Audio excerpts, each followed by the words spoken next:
சிவகாமியின் செல்வனாம் நம் தமிழ்நாட்டின் செல்வமாம் படிக்காத மேதை நம் பெருந்தலைவர் காமராஜராம்.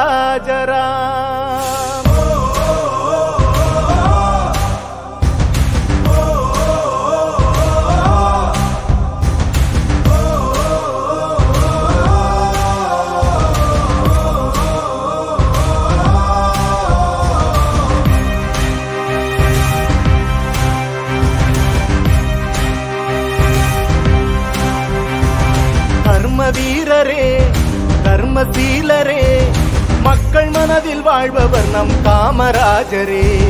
மனிதநேயரே கனிவான தோழரே நாடு போற்றும் நல்லவர் நம் காமராஜரே. தலைவனுக்கும் தலைவன் நம் காமராஜரே முதல்வனுக்கும்